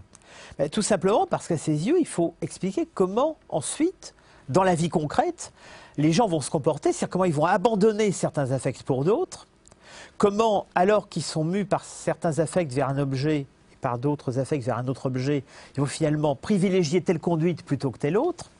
Autrement dit, les choix affectifs des gens ne sont pas du tout liés à des caprices arbitraires ou au hasard, ils sont liés précisément à cette différence d'évaluation affective. Je veux être élu maire de ma commune et je veux réussir dans ma profession. Finalement, j'abandonne la politique pour me consacrer à la profession. Au contraire, je lâche ma profession pour me consacrer à la politique. On peut avoir à l'esprit des tas d'exemples comme ça. Nous voyons à la vie courante des tas de gens qui font des choix. Alors, est-ce que ce choix, ils le font par liberté de la volonté dirait un cartésien. Spinoza, non, pas du tout. Est-ce qu'ils le font par hasard, dirait un autre, non, pas du tout. Ils le font parce que, antérieurement, dans les affects qu'ils avaient à l'égard de tel ou tel objet, il y avait des degrés, et que ces degrés étaient eux-mêmes conditionnés par des causalités affectives antérieures. Donc, tous ces choix qui peuvent nous paraître un peu liés au hasard, à l'occasion, aux circonstances, alors certainement des circonstances peuvent jouer un rôle. Si j'ai aucune chance d'être élu maire, je vais peut-être plutôt me consacrer à la profession. Si je vois que mon poste va être supprimé, je vais peut-être plutôt avoir des chances de me consacrer à la politique. Mais les circonstances ne jouent qu'un rôle parmi d'autres. Le fait qu'un individu ne soit pas une zone neutre quand il aborde un objet affectif, mais ait une histoire antérieure, à la différence d'un enfant, justement, c'est ça cette histoire antérieure qui se cristallise dans la construction d'un ingénium avec des degrés affectifs différents pour chaque affect et chaque objet, c'est ça qui va expliquer les choix. Donc j'insiste, je reviens sur ce sujet de la dernière fois sur la différence entre théorie des passions et théorie des caractères. Spinoza est bien un théoricien des passions. C'est-à-dire que pour lui, il s'agit d'expliquer par les lois universelles de la nature tous les faits particuliers. Mais en même temps, il admet parfaitement que chacun des individus a un ingénium, une complexion propre. Simplement, cette complexion propre, elle a été fabriquée peu à peu, à la fois donc par un donné originel qui est le corps tel qu'il était donné à l'essence, qui s'est développé, et son équivalent dans l'imaginaire. Ensuite, par l'histoire de cet individu et ses rencontres, et la cristallisation de certains affects plus que d'autres. Et enfin, parce qu'on vient de voir là, c'est-à-dire les proportions entre affects qui ont donné une figure particulière à chacun d'entre nous. Donc chacun d'entre nous a en lui-même le jeu général de ces lois de la nature qui donne à chacun la potentialité d'avoir de la haine, de l'amour, de l'envie, de la joie, de la tristesse, de la jalousie, etc., etc., et de l'avoir à l'égard de tel ou tel objet, puisqu'au fond, personne n'a d'emblée un objet préférentiel. Les objets sont donnés après coup. Et ces objets sont donnés après coup, peut-être quelquefois par un besoin intérieur, extérieur. Quand j'ai faim, il y a des chances que la nourriture vienne constituer un objet de mon désir. Et il arrive aussi qu'on mange sans faim. Il arrive aussi qu'il arrive qu'on mange parce qu'on voit quelqu'un d'autre manger. Voir manger, ça donne faim, c'est très connu. Mais il y a aussi des individus que voir manger, ça dégoûte. Donc, ce qui va spécifier les désirs de chacun d'entre nous, dans le jeu universel des lois naturelles des passions, ça va être justement ce que nous avons appris à nous donner comme objet par des besoins internes ou externes, ou par imitation des affects d'autrui. Je n'avais jamais désiré devenir maire de ma commune, mais quand je vois que mon voisin y tient tellement, je me dis que tiens, c'est peut-être intéressant et j'ai envie de le devenir aussi. Je reprends l'exemple de Girard. Julien Sorel n'avait jamais particulièrement aimé cette femme, mais quand il a vu que quelqu'un d'autre pouvait être amoureux, eh ben, il en est devenu amoureux aussi. Autrement dit, la jalousie est entière à l'amour dans ce cas-là. Donc, cette accumulation d'affects, d'objets affectifs et de choix et de préférences affectives donne à chacun une figure particulière, singulière et remplaçable. Donc, au fond, ce qu'est en train de construire Esthétique 3, c'est à la fois une théorie des lois générales des passions, en affirmant leur naturalité, leur nécessité, donc leur présence en chacun d'entre nous, dans tout corps humain et dans tout imaginaire humain, et en même de montrer comment ces lois générales ont toutes les raisons de se spécifier de façon extrêmement individualisée dans chaque individu singulier. Bon, je passe maintenant aux positions 39 et suivantes, c'est-à-dire à ce qui concerne les sentiments en retour. Non pas les sentiments que j'attends qu'autrui ait à mon égard en retour, mais les sentiments que les sentiments d'autrui font naître en moi en retour. Proposition 39. Qui a quelqu'un en haine s'efforcera de lui faire du mal, à moins qu'il ne craigne qu'un mal plus grand ne naisse pour lui de là. Et au contraire, qui aime quelqu'un s'efforcera par la même loi de lui faire du bien. Alors, on peut dire que ce n'est pas très étonnant, vu tout ce qu'on a dit précédemment sur le dynamisme des affects. Quand j'ai de la haine pour quelqu'un, je vais essayer de lui faire du mal. Quand j'ai de l'amour pour lui, je vais essayer de lui faire du bien. on pourrait dire que ce théorème-là est aussi un théorème outil, comme le théorème 37 précédemment. Mais ce qui est intéressant, ce théorème outil, c'est qu'il introduit au fond à quelque chose que tout le monde connaît déjà bien dans l'énumération classique des passions. Ici, Spinoza pénètre sur un terrain que la morale, la psychologie, la littérature ont très longuement arpenté. Qu'est-ce que c'est? Eh bien, c'est la description de la colère. Rappelez-vous que quand les anciens veulent parler de la passion, pour eux, la passion principale, c'est la colère. Les autres sont au fond pensés par rapport à ce paradigme.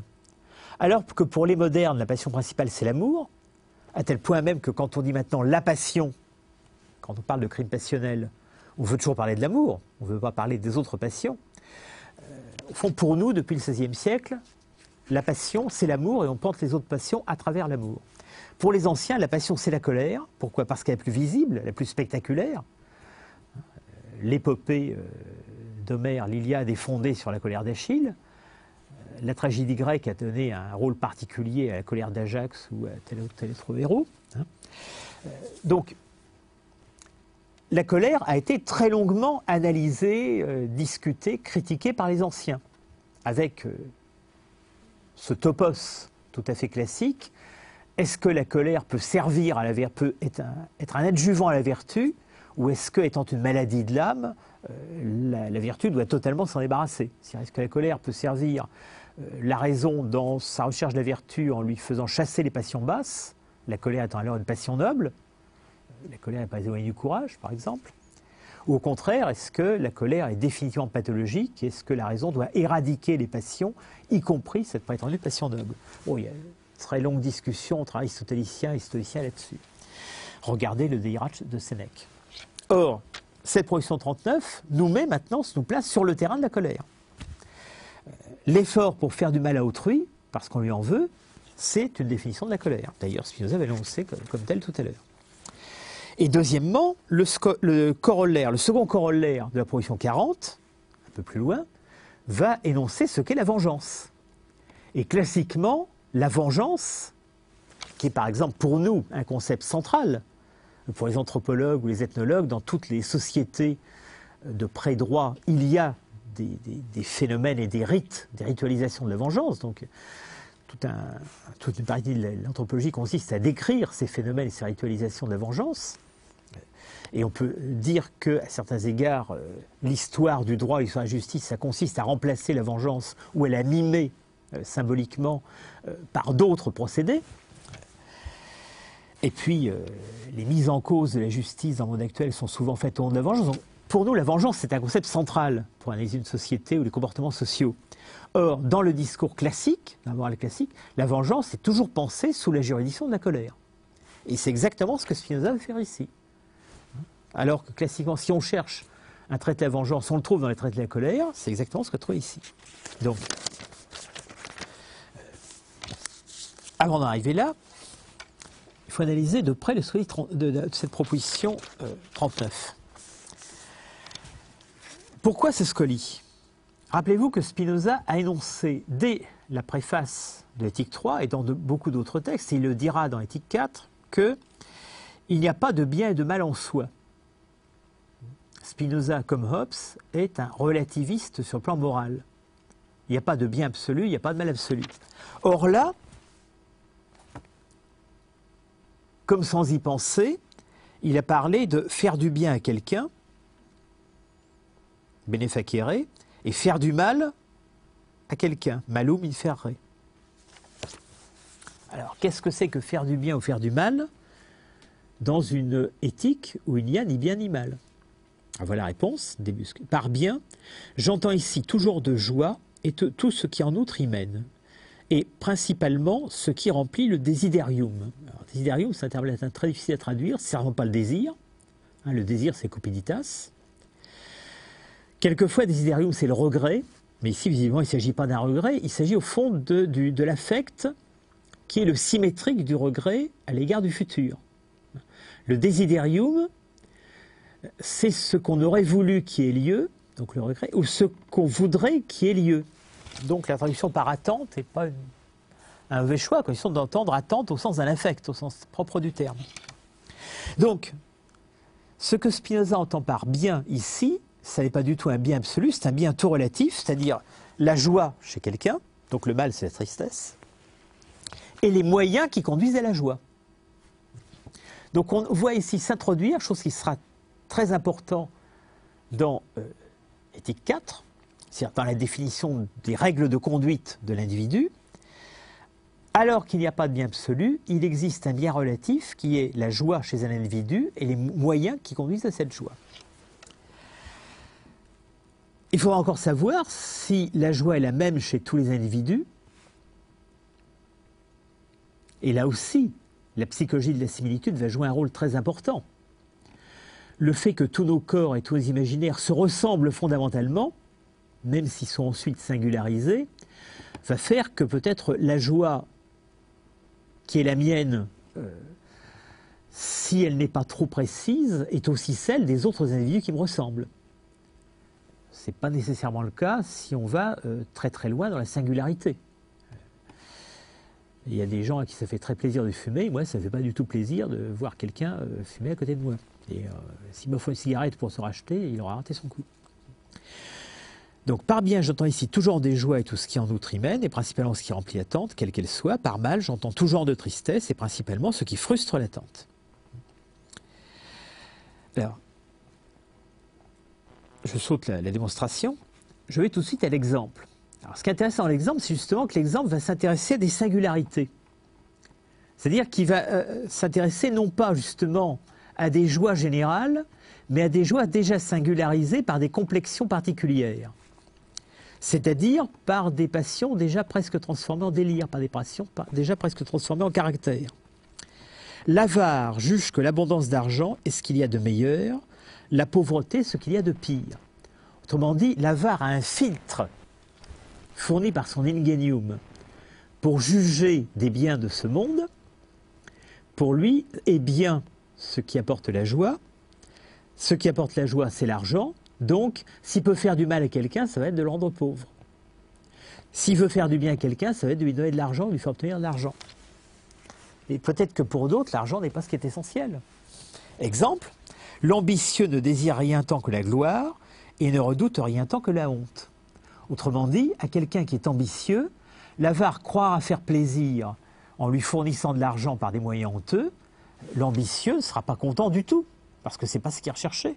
Il préférera avoir du pouvoir et de la gloire, et avoir de l'argent par des moyens honteux, surtout si ça sait que ça l'empêche d'obtenir le pouvoir, ça ne lui fournira pas de la joie du tout. Autrement dit, on voit que cette idée générale que le bien c'est la joie commence tout de suite à se spécifier, et que plus nous avons une conception très en rapport avec notre complexion de ce que peut être le bien et la joie, plus nous nous éloignons de nos semblables, moins ils deviennent nos semblables.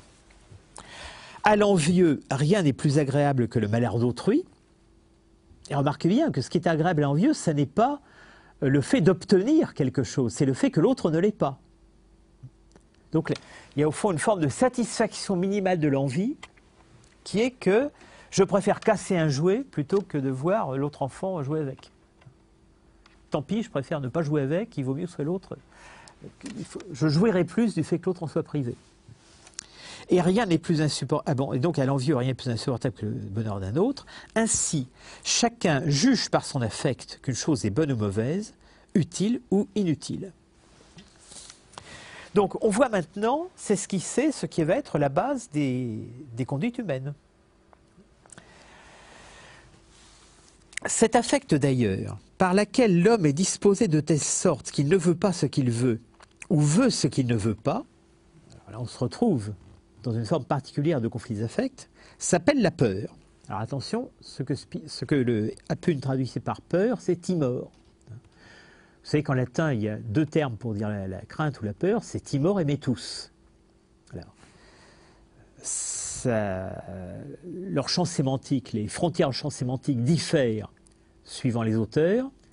Bon, il est clair que chez Spinoza, metus est un terme très général qui désigne, enfin que Apune est choisi de traduire par crainte, et donc on va s'y tenir, alors que timor est un terme beaucoup plus particularisé que Apune choisit de traduire par peur.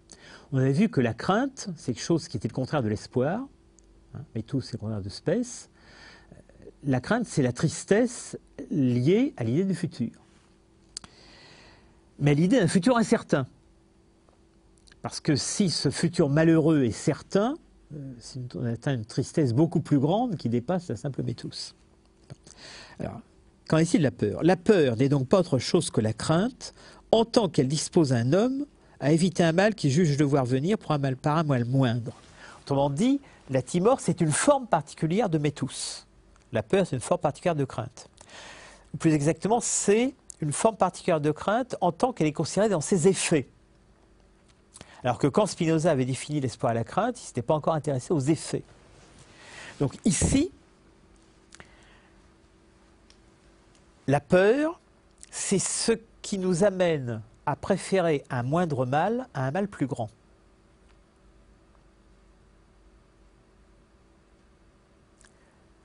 Restons-en là un instant. Quelle est la définition spinoziste de la raison? Une des définitions spinozistes de la raison. Bien, la raison, dit Spinoza, ça consiste à savoir choisir, entre deux mots, le moindre. Autrement dit, Spinoza donne des définitions équivalentes, au moins sur ce point, à la peur et à la raison. Ce qui revient à dire que la peur est peut-être une des formes ou un des équivalents de la raison. La peur, au sens où il entend ici, timor, semble être une forme de raison minimale au sein des passions. La peur, c'est ce qui amène l'homme passionné, l'homme qui ne possède pas encore la raison à sens fort, à choisir entre deux mots.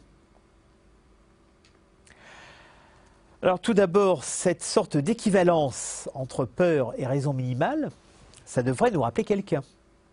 Ça devrait nous rappeler la position de Hobbes. Parce que chez Hobbes, alors d'abord, la peur est le sentiment essentiel.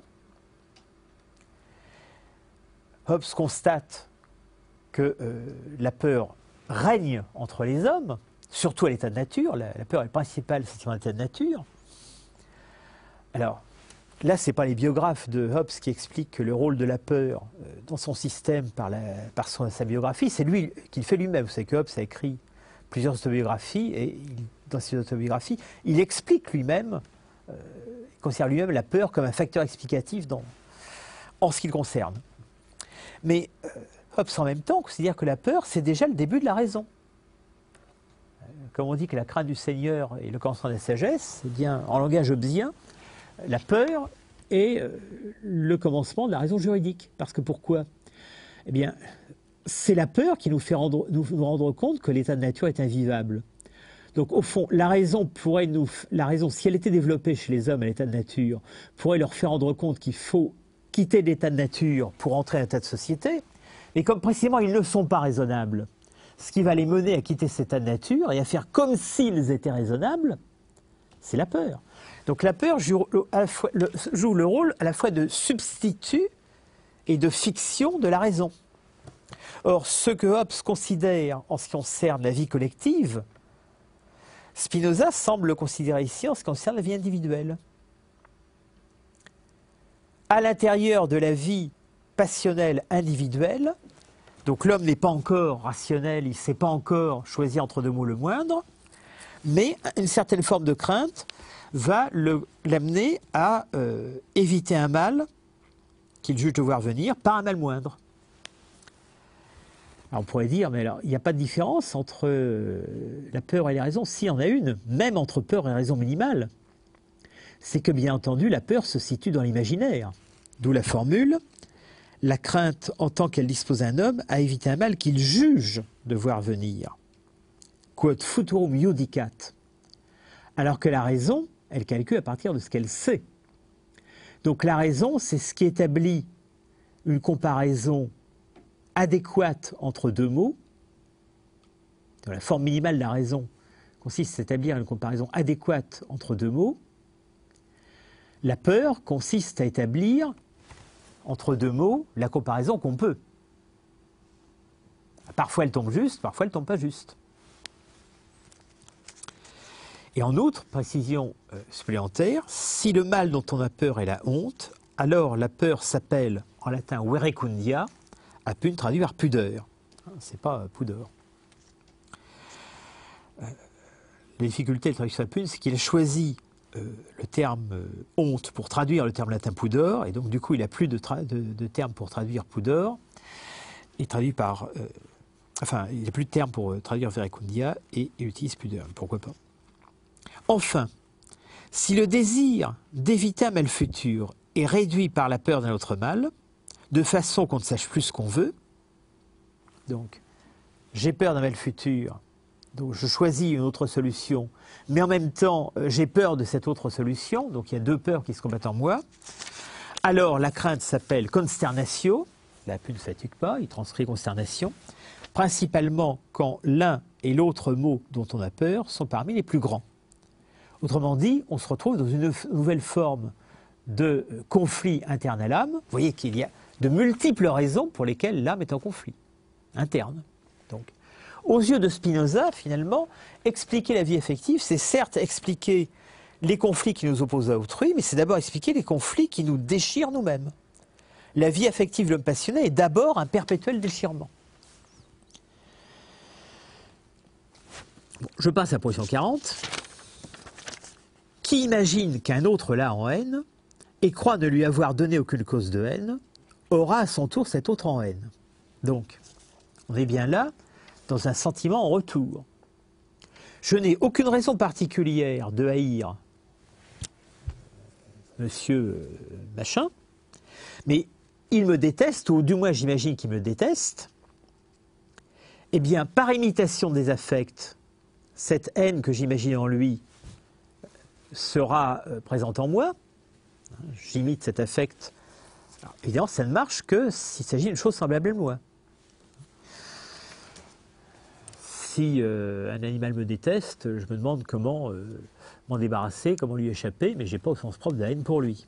Sauf si j'imagine cet animal comme semblable à moi, pour une raison ou pour une autre. Donc, je regarde de près la démonstration. Qui imagine quelqu'un affecté de haine sera par là même affecté de haine, c'est-à-dire d'une tristesse qui accompagne d'une cause extérieure. Mais il n'imagine aucune cause de cette tristesse, sauf celui qui l'a en haine. Par cela donc, il imagine que quelqu'un l'a en haine, il sera affecté d'une tristesse qui accompagnera l'idée de celui qui l'a en haine, autrement dit, il l'aura en haine. Donc, le processus même de la haine, notez bien, est premier par rapport à la donation d'objets. Au fond, la raison pour laquelle je vais avoir de la haine celui qui me hait, c'est d'abord parce que le sentiment de sa haine déteint sur moi, et quand je cherche un objet à cette haine qui est en moi, bah, comme il bloque mon horizon, c'est lui qui devient cet objet. Donc ce n'est pas du tout le comportement rationnel, enfin apparemment rationnel, disant puisqu'il me déteste, c'est donc qu'il est mon ennemi, puisqu'il est mon ennemi, à mon tour, je vais être son ennemi, etc. etc. C'est tout simplement au fond parce que sa figure est toute prête à me servir d'objet. Donc encore une fois, même dans ce sentiment à retour, on voit bien que l'affect est là en premier et la donation d'objet seulement en second. L'affect existe d'abord et ensuite il se trouve un objet. On pourrait en tirer une conséquence, que Spinoza ne tire pas immédiatement ici, mais c'est que si au moment où je me mets à éprouver cette haine en retour, au moment où je cherche un objet à cette haine en retour, celui qui la provoque disparaît ou s'efface au second plan et quelqu'un d'autre passe au premier plan, ou bien si celui qui a provoqué cette haine a l'astuce de faire passer quelqu'un d'autre au premier plan, eh bien alors il n'est pas du tout impossible que ma haine se dirige vers cet autre. Donc on pourrait très bien imaginer qu'une haine en retour ne soit pas dirigée, ne prenne pas comme objet celui qui me déteste, mais quelqu'un d'autre. Là aussi, la littérature en fournit un certain nombre d'autres exemples. Où un personnage, sans naître en lui la haine, peu à peu, parce qu'ils se sont détestés, mais peut-être identifiant mal l'origine de cette haine, ou peut-être simplement parce que son champ affectif s'est traversé par quelqu'un d'autre, dirigeant cette haine contre quelqu'un d'autre que celui qui le haïssait lui. Et souvent, dans la littérature, la description des personnages manipulateurs est liée à ce type de détournement d'une haine en retour. Le personnage manipulateur arrive à détourner la haine sur quelqu'un d'autre et éventuellement fait comprendre à celui que lui, il déteste, que lui, au contraire, son meilleur ami, peut lui donner de bons conseils, etc., etc. Scoli. Alors, le Scoli commente le fait que dans la proposition, on prenait en vue une circonstance particulière qui était que je pensais ne lui avoir donné aucune cause de haine. Alors le Scoli se place dans l'autre cas de figure. Et si j'imagine qu'il a raison de me haïr, si je me dis, ah, zut, c'est vrai, je lui ai marché sur les pieds, j'aurais pas dû. À ce moment-là, je vais avoir honte. Donc, s'il imagine avoir donné une juste cause de haine, alors il sera affecté de honte. C'est-à-dire, au lieu d'en vouloir à l'autre, il s'en voudra à lui. Mais Spinoza, très sceptique sur les comportements humains, dit, mais ça arrive rarement. C'est-à-dire qu'en général, quand je me sens détesté par quelqu'un d'autre, ma réaction est plus spontanée, au lieu de m'en prendre à moi, c'est de m'en prendre à lui. Cette réciprocité de haine peut naître aussi de ce que la haine est suivie d'un effort pour faire du mal à celui qu'on a en haine. Qui donc imagine que quelqu'un l'a en haine, l'imagine cause d'un mal ou une tristesse. Donc, si j'imagine que quelqu'un me déteste, non seulement naît dans mon esprit un sentiment de haine, par imitation, mais comme je sais bien par expérience que quelqu'un qui me déteste va par le dynamisme des affects essayer de me faire du mal, ben, je vais aussitôt prendre mes précautions s'il va lui faire du mal en retour. Et de préférence avant. Comme d'habitude, il n'est pas nécessaire qu'il me fasse du mal réellement. Il suffit que moi j'imagine qu'il veut me faire du mal. Donc cette réciprocité de haine peut naître aussi de ce que la haine est suivie d'un effort pour faire du mal à celui qu'on a en haine, qui donc imagine que quelqu'un l'a en haine, l'imagine cause d'un mal ou d'une tristesse.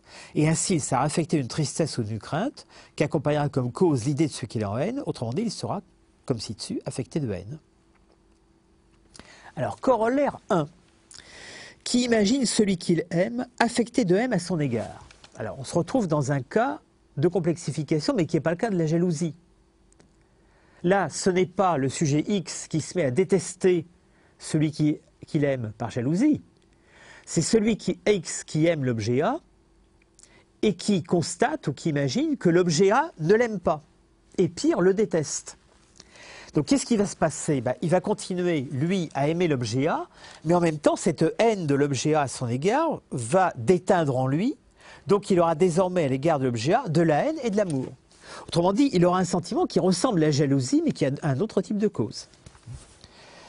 Je lis la suite. En tant qu'il imagine en effet que l'autre l'a en haine, il est déterminé à l'avoir en haine à son tour, mais il l'aime néanmoins. Il sera donc dominé à la fois par la haine et par l'amour. On va se retrouver de nouveau dans un cas d'ambivalence affective. Alors, un de ces cas que la psychanalyse va adorer décrire, mais que Spinoza a repéré avant elle. Donc, tous ces cas où quelqu'un, et qui ne sont pas simplement réductibles à la jalousie, encore une fois, où quelqu'un à la fois aime et déteste quelqu'un.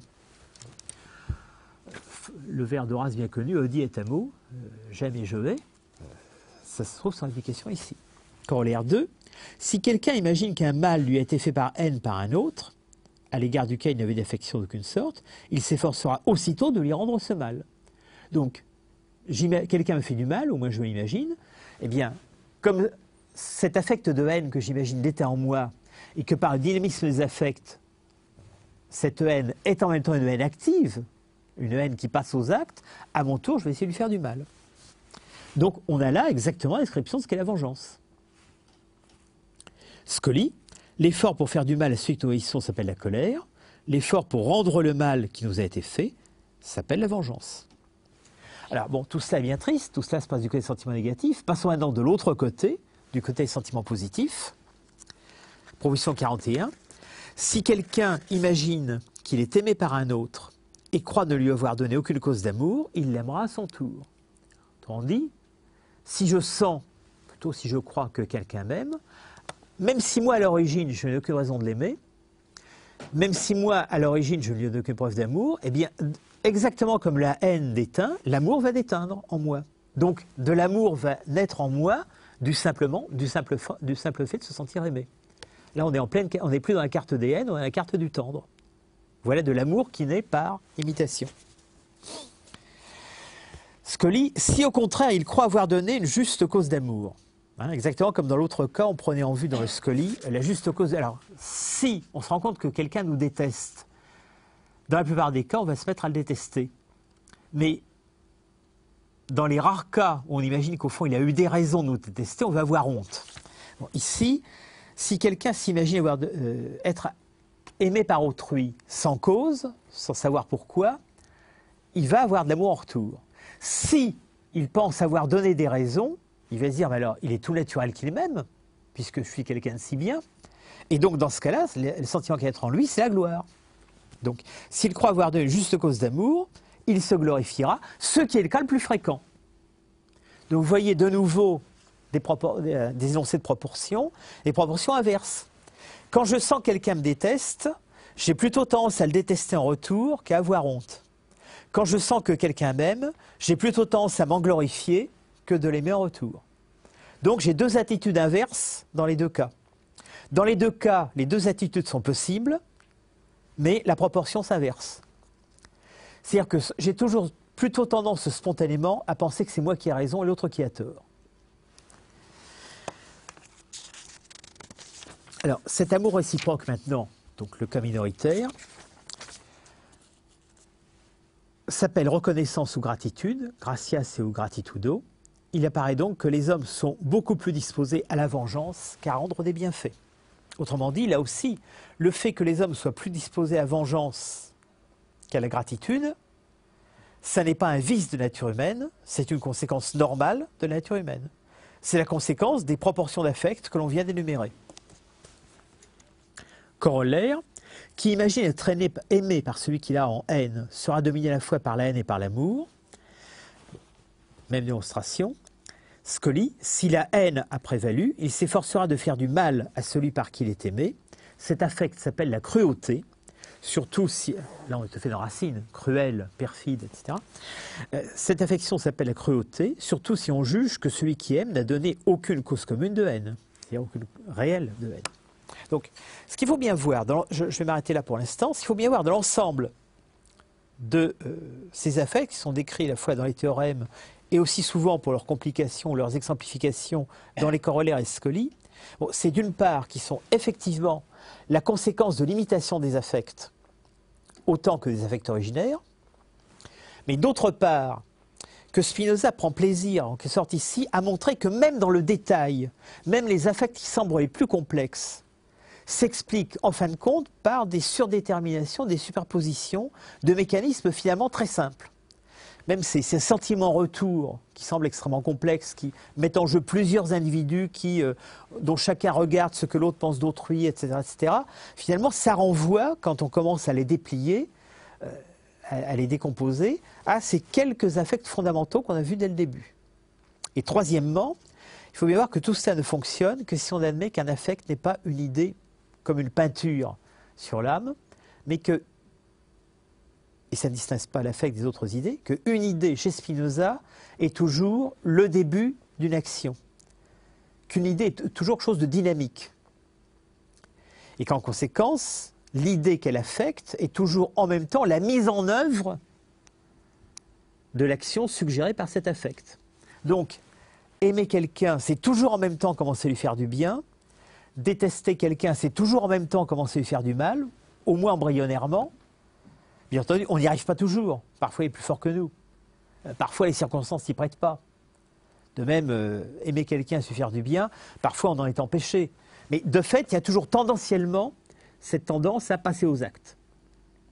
Et bien entendu, quand les sentiments sont complexes, le passage à l'acte embryonnaire, tendanciel, est complexe lui aussi. Voilà, on va arrêter là pour aujourd'hui. Et la prochaine fois, on va continuer à analyser ces affects de plus en plus complexes et leurs conséquences.